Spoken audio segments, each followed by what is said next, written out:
اعوذ باللہ من الشیطان الرجیم بسم اللہ الرحمن الرحیم ایاک نعبد و ایاک نستعین اہدنا الصراط المستقیم صدق اللہ العظیم۔ اللہ رب العزت نے فرمایا ایاک نعبد و ایاک نستعین۔ نعبد فعل ہے، ایاک مفعول ہے۔ عربی کی ترتیب کے لحاظ سے اگرچہ فعل مفعول پر مقدم ہوتا ہے، لیکن یہاں مفعول مقدم ہے فعل پر، تو حصر کا فائدہ دے رہا ہے۔ یہاں تخصیص کا مفہوم حاصل کرنے کی غرض سے مفعول کو مقدم کیا گیا ہے۔ اللہ رب العزت نے فرمایا ایاک نعبد، نعبد کا تو معنی ہوتا ہے ہم تیری عبادت کرتے ہیں، اور جب ایاک نعبد و ایاک نستعین مفعول مقدم ہے تو معنی ہوگا ہم تیری ہی عبادت کرتے ہیں۔ و ایاک نستعین، ایاک کو اللہ رب العزت نے دوبارہ لایا، تخصیص ہے یہاں ہم تیری ہی عبادت کرتے ہیں اور تجھ ہی سے مدد مانگتے ہیں، تیری سوا کسی کو کارساز نہیں مانتے، کسی سے مدد نہیں مانگتے، ہم عبادت ہی تیری کرتے ہیں اور تجھ ہی سے مدد مانگتے ہیں۔ آگے اللہ رب العزت نے فرمایا اہدنا الصراط المستقیم۔ یہ دعا ہے اللہ رب العزت سے کہ یا اللہ ہم کو سیدھے راستے پر چلا، صراط مستقیم پر چلا، سیدھا راستہ دکھا۔ صراط مستقیم کے مفسرین نے 5 معنی کیے ہیں، جس میں 5 خصوصیات ہوں۔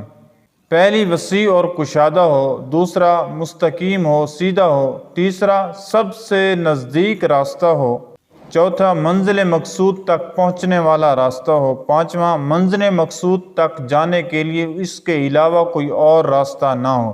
تو اللہ رب العزت سے ہم دعا کر رہے ہیں یا اللہ ہم کو صراط مستقیم پر چلا۔ تو صراط مستقیم کیا ہے؟ وہ ہے قرآن پاک اور سنت۔ جو آدمی قرآن و سنت پر عمل کرتا ہے وہ صراط مستقیم پر ہے۔ اور پہلے فرمایا ایاک نعبد و ایاک نستعین۔ علامہ ابن کثیر فرماتے ہیں پورے دین کی اطاعت اور فرمانبرداری اور کامل دین 2 چیزوں پر ہے، ایاک نعبد و ایاک نستعین۔ اللہ رب العزت نے آگے فرمایا صراط الذین انعمت علیہم، راستہ ان لوگوں کا جن پر تو نے انعام کیے۔ اے اللہ رب العزت ہمیں ان لوگوں کے راستے پر چلا جن لوگوں پر تو نے انعام کیے۔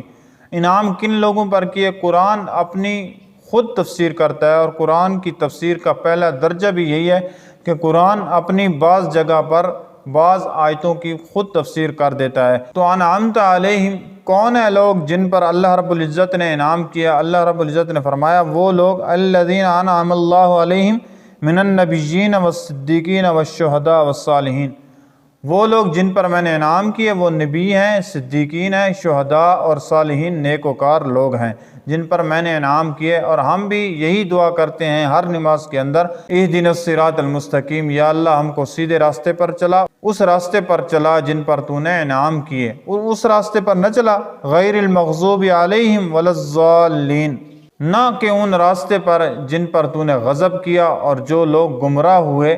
جن لوگوں پر تو نے غضب کیا اور جو لوگ گمراہ ہوئے ان کے راستے پر کبھی مت چلانا میرے مالک۔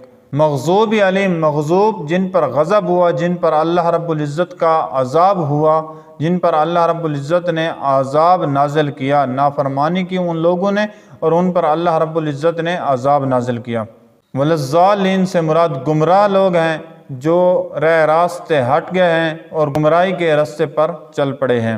مفسرین نے لکھا ہے کہ قرآن کی دوسری آیات اور حدیث کی روشنی سے معلوم ہوتا ہے کہ غیر المغضوب علیہم سے مراد یہود ہیں اور والضالین سے مراد نصارہ ہیں، لیکن محققین علماء اکرام نے لکھا ہے کہ غیر المغضوب علیہم والضالین کی مراد یہود و نصارہ تک محدود کرنے کی ضرورت نہیں، بلکہ غیر المغضوب علیہم سے تمام وہ لوگ شامل ہیں۔ اس سے مراد تمام وہ لوگ ہیں جو دین کے احکام کو جانتے ہوئے محض انسانی نفس اور خواہشات کے پیچھے لگ جاتے ہیں اور دین کو چھوڑ دیتے ہیں، اللہ رب العزت کے احکام کو چھوڑ دیتے ہیں، وہ سب کے سب غیر المغضوب علیہم کے تحت آتے ہیں۔ والضالین سے مراد وہ لوگ جو ناواقفیت اور جہالت کی وجہ سے دین کے راستے سے دور ہٹ گئے ہیں، دین کی مقرر کردہ حدود سے نکل کر افراط و تفریط کا شکار ہو گئے ہیں۔ جیسے کہ نصارہ نے نبی کی تعظیم کے اندر اتنے حد تک بڑھ گئے کہ نبی کو خدائی درجے تک پہنچا دیا۔ الغرض انسان غیر المغضوب علیہم ولا الضالین کہہ کر اللہ رب العزت سے درخواست کرتا ہے کہ یا اللہ مجھے غلط راستے پر اور گمراہ کن لوگوں کے راستے پر اور جن پر تو نے غضب کیا ان لوگوں کے راستے پر نہ چلانا۔ اور سورت کے آخر میں سورت کے اختتام پر آمین کہنا سنت ہے۔ آمین کا معنی ہے یا اللہ ایسے ہی کر دے، یا اللہ قبول فرما۔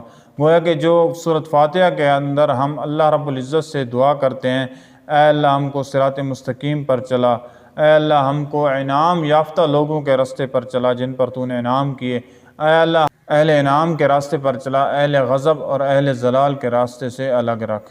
اور تمام مفسرین اور علماء محققین اس بات پر اتفاق ہے کہ یہ لفظ نہ جز قرآن ہے اور نہ جز سورت فاتحہ ہے، اس لیے سورت فاتحہ کے ساتھ قرآن میں لفظ آمین نہیں لکھا جاتا، بلکہ جس طرح اور دعاؤں کے بعد آخر میں آمین کہنا مسنون ہے، اسی طرح سورت فاتحہ کے بعد بھی آمین کہنا مسنون ہے۔ جس طرح تمام دعاؤں کے بعد آمین کہنا مسنون ہے، اجابت دعا کے لیے ضروری ہے، اسی طرح سورت فاتحہ کے بعد بھی آمین کہنا مسنون ہے۔ اللہ رب العزت سے دعا ہے کہ اللہ رب العزت ہم سب کو اس سورت فاتحہ کے انوار اور برکات سے نوازے۔ وآخر دعوانا الحمدللہ رب العالمین۔